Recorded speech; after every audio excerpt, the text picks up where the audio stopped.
Hello, time for another update. Been working quite a lot with card rendering and gameplay mechanics and tutorials, and one big rework when it comes to how the base building works. Before it was quite disjoint and didn't really tie into the rest of the game, especially now when it's a card based game. So I thought, why not make a second life for some cards that you have. So for example, here you can now equip cards into the base.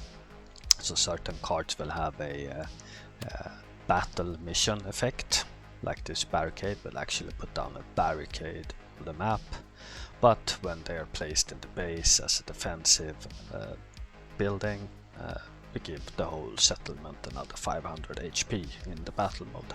And same goes here, we can throw in more towers, and we can even equip any type of tower now. So now we have a rocket tower over here.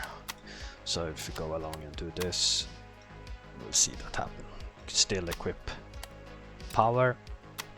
Worth noting here though is that as you remove cards and put here, they go away from your deck, which just might be something that you do want for deck thinning.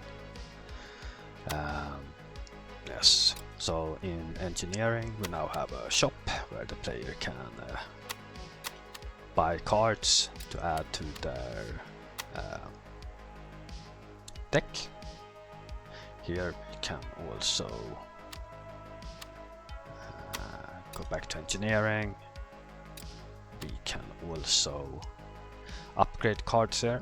So if we take, for example, I don't know, the bullet tower, we can't afford it right now. I'll just cheat some resources so we actually can. And we can now see that this tower instance will do 50% more damage when it's upgraded. Obviously these upgrades can be a little bit of this and that, whatever effects really we support. So I also have a debug menu where I can cheat in a lot of cards. We have a concept called doctrines that you can see here, which sort of basically changes your gameplay. If you go and look at some of these cards, we can take this one, for example, ultimate power. When it's in your doctrine spot, you'll start with the game when the game starts, and for every unused power you have, it will sort of build up a ammunition storage and shoot at mobs that get close to your base. And it has a special effect when in the doctrine slot that you actually get plus 10 power to start with, which is quite powerful. So these are build defining, if you wish to say so. Currently have a few examples of how it could work. Yeah, you can see there's some rarities, and it's not really balanced just yet. Some cards are blue and they should be common, etc. at all, but we'll see where we end up with that. Here's a custom mission that can be played. That basically, the idea is that you meet a slightly harder wave. I'm gonna cheat past it and just win, just to show you how the doctrine stuff works. So we win this one, yada yada. So now we can actually place doctrine cards, and luckily we get to pick some. Can do this one. And then if we go here, this spot is actually open and we can equip this one.